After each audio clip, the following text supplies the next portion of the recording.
ஸ்ட்ரெஸ்ஸுன்னு இந்த காலத்தில் ஒரு வார்த்தை யூஸ் பண்ணுறோம். இதோட ஆக்சுவல் மீனிங் நீங்கள் தமிழில் சொல்லவே முடியாது. ஆனால் இதை ஒன்று எக்ஸ்ப்ரெஷனில் வெளிப்படுத்த முடியும். நான் ஸ்ட்ரெஸ்ஸில் இருக்கேன், நீ என்கிட்ட பேசாத, நான் உன்னை ஏதாவது பண்ணிடுவேன். இதுதான் இதோடைய வெளிப்பாடு. இன்னொன்று, இந்த வழக்கமாக மீம்ஸில் போடுவாங்க, எனக்கு இருக்கிற பிரச்சனைக்கு எசக்கு புசக்காக ஏதாவது பண்ணிடுவேணும்னு எனக்கு பயமாக இருக்குது. எஸ், நான் என் கண்ட்ரோலை இழந்துருவேணும்னு எனக்கு ஒரு பயமாக இருக்குதுன்னு ஒரு வார்த்தை யூஸ் பண்ணுறேன் இல்லையா? இதுதான் ஸ்ட்ரெஸ்.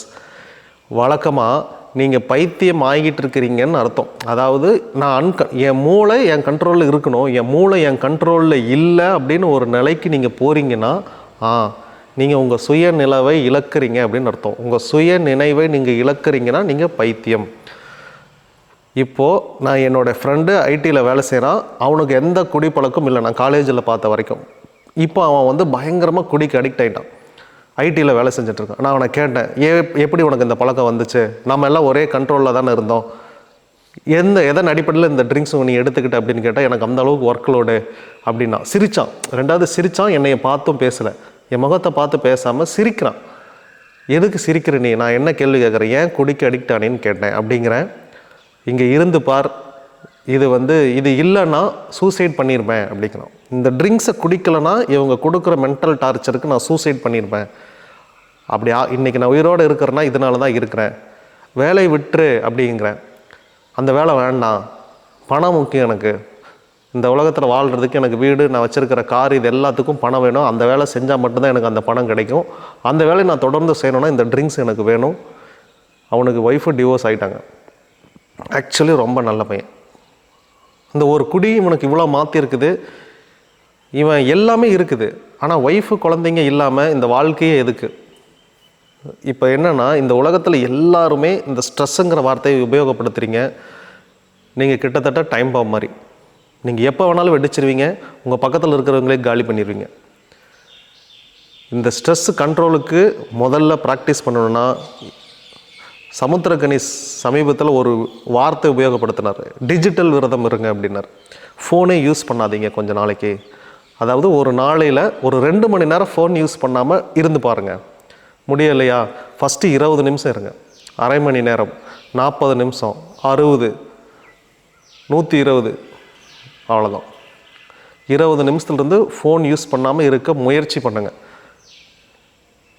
இதனால் என்ன அப்படின்னு கேட்டிங்கன்னா, நீங்கள் வழக்கமாகவே 2 நேரத்தில் உங்களுக்கு இந்த மூளை அபரிவிதமாக வேலை செய்யும். ஒன்று, நீங்கள் பாத்ரூமில் உட்காந்துருக்கிறப்ப புதுசாக யோசனை வரும். வெளியே அப்படி பண்ணணும், பாத்ரூம் விட்டு வெளியே இதை பண்ணணும், அது என்ன ஆச்சு, இதையே இத்தனை நாள் நம்ம கேட்காம இருந்தோம் அப்படிங்கிற அளவுக்கு உங்களுக்கு மூளை கவுட்டியாக வேலை செஞ்சிட்ருக்கும். பட் வெளியே வந்த உடனேயுமே எல்லாத்தையும் மறந்துட்டு வழக்கம் போல் சட்டையை மாட்டிட்டு வேலைக்கு போயிடுவீங்க. மீண்டும் அடுத்த நாளில் பாத்ரூமில் உட்காந்துருக்கிறப்ப இந்த நினைவே வரும். இன்னொன்று, மொபைல் சார்ஜ் போட்டால் எல்லோரும் இப்படி கவுட்டி மூளை வேலை செய்யும். இதையும் ஒருத்தர் சொன்னார், நான் மொபைல் சார்ஜ் போட்டால் உட்காந்து யோசிக்கிறப்ப தொழிலதிபர் ஆயிரலான்னு ஒரு ஸ்கெட்ச் போட்டேன். ஏன் இது நீ மொபைல், அதுதான் நாயை கட்டி போடுற மாதிரி எல்லாரையுமே இப்போ மொபைல் சார்ஜர் பக்கத்துலேயே உட்காந்துருக்கான். நாய் தான் இப்படி இங்கே ஒரு சங்கிலியை போட்டு கட்டி போட்டின்னு நாய் இங்கேயே படுத்திருக்கோம். இவன் அந்த சார்ஜரில் இங்கே குத்திட்டு ஒயர் இது வரைக்கும் வந்துச்சு, இப்படியே கையில் வச்சுட்டு நாய் மாதிரி இப்படியே படுத்திருக்கான். எந்திரிச்சே போக மாட்டேன்றான். இப்போ புரிஞ்சுதா? இந்த மொபைல் தான் நீங்கள் ஸ்ட்ரெஸ்ஸில் இருக்கிறதுக்கே முதல் காரணம். உங்கள் மைண்டை என்கேஜ்மெண்ட்டாக வச்சுருக்கு. எனக்கு இது ஈஸியாக புரியுது. ஏன்னா கடந்த ஒரு 17 வருஷத்துக்கு மேலேயே எங்கள் வீட்டில் டிவி கிடையாது. நான் ஆரம்பத்தில் கலைஞர் டிவின்னு ஒன்று கொடுத்தாங்க இல்லையா, அந்த கலைஞர் டிவி பீரியடில் மட்டும்தான் நான் டிவி பார்த்தனே ஒழிய, அதுக்கு பிறகு நான் டிவி பார்க்கவே இல்லை. அதன் பிறகு எங்கள் வீட்டில் டிவியும் இல்லை. நான் எடுக்க சொல்லிட்டேன், அவங்க எடுத்துட்டாங்க. கல்யாணம் ஆகி இத்தனை வருஷத்தில் எங்கள் வீட்டில் டிவி இல்லை. ஃபோன் இருக்குது இல்லையா, இதுவே பெரிய என்கேஜ்மெண்ட். அதனால் உங்களுக்கு பார்க்கணுன்னு தோணுச்சுன்னா இதை தனியாக நீங்கள் உட்காந்து டிவியில் பார்க்காதீங்க. நான் என் சொந்தக்காரங்க வீட்டுக்கு போகிறப்ப வாங்க வாங்க வாங்க வாங்க அப்படின்ட்டு உட்காருவாங்க. எல்லாம் ஒரு 5 நிமிஷம், ஓகே, ஒரு 5 நிமிஷம் எல்லாம் சொல்லிவிட்டு அதுக்கப்புறம் எல்லா தலையும் இப்படியே அந்த டிவியை பார்த்துட்ருக்கோம்.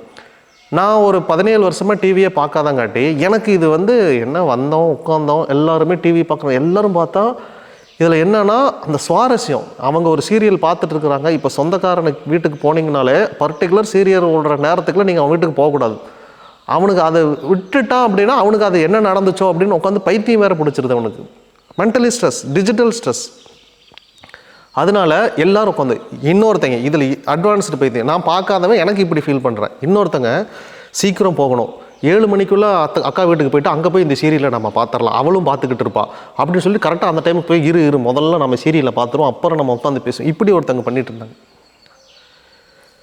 இந்த டிவிக்கெலாம் நீங்கள் இந்த டிஜிட்டல் உலகத்துக்குலாம் நீங்கள் அடிக்ட் ஆகி உங்களுடைய மொத்த நேரத்தையும் தாரை வார்த்து அதுக்கிட்ட கொடுத்துட்டீங்க. நீங்கள் யோசிக்கிறதே கிடையாது.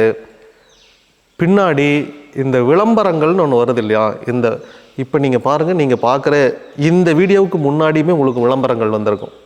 இந்த விளம்பரங்கள் எல்லாம் நீ வீடு கட்டிட்டியா, கார் வாங்குறதுக்கு நான் லோன் தரேன், பிஸ்னஸ் பண்ணுறதுக்கு லோன் தரேன், மேட்ரிமோனி வா கல்யாணம் பண்ணிக்கலாம், 2வது திருமணம் இருக்குது பண்ணிக்கலாம், கல்யாணம் பண்ணுறதுக்கு நான் லோன் தரேன், நானே உனக்கு பொண்ணு பார்த்து கொடுக்குறேன். ஒரு நார்மல் வீடியோ கூட வரமாட்டேங்குது. எல்லா ரீல்ஸும் பிஸ்னஸ் ரிலேட்டடான ரீல்ஸ் தான் வருது.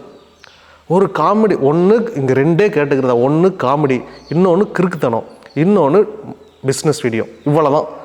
க்ரியேட்டிவ்னஸ்ன்னு ஒன்று கிடையாது. அப்படி க்ரியேட்டிவாக ஒருத்தவங்க வீடியோ போடுறாங்கன்னா அவன் பேர் பைத்தியக்காரன். நம்ம பேஜ்லேயே ஜோதிட வகுப்புன்னு சொல்லிட்டு ஒரு 10 வகுப்புக்கு வீடியோ போட்டோம், யாரும் பார்க்கல.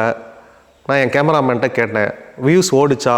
ஓடலைங்க, விட்டுருங்க, அடுத்த சாப்டர் போயிடுவோம், மூடி கதையை ஊற்றி மூடி தூக்கி போட்டாச்சு. நீங்கள் பார்க்கலன்னா நானே அதை பற்றி பேச மாட்டேன். இலுமினாட்டின்னு ஒரு வீடியோ போட்டோம், மற்றவங்க எல்லோரும் சுவாரஸ்யமாக பார்த்தாங்க, நம்ம சேனலில் ஓடலை, இனிமேல் அதை பற்றி பேச வேண்டாம், தூக்கி ஓரமாக போட்டுருங்க, போட்டாச்சு. எனக்கு என்ன வீடியோ ஓடுதோ அந்த டாப்பிக்கு தான் நான் பேசணுங்கிற மாதிரி நானே மாறிக்கிட்டு வரேன். ஏன்னா நான் இவ்வளோ பொருட்செலவு பண்ணி வீடியோ எடுத்து போடுறேன் அப்படின்னா அது யாராவது பார்க்கணும். பார்க்குறதுக்கு விருப்பம், நம்ம ஆடியன்ஸுக்கு விருப்பமே இல்லைன்னா அதை நானே கொடுக்க மாட்டேன். ஆமாம் தானே? அதை ஏன் நான் கொடுக்கணும்? அப்போ ஜோதிட வகுப்பெல்லாம் ஓரமாக வச்சுருங்க, இதெல்லாம் வச்சுருங்க.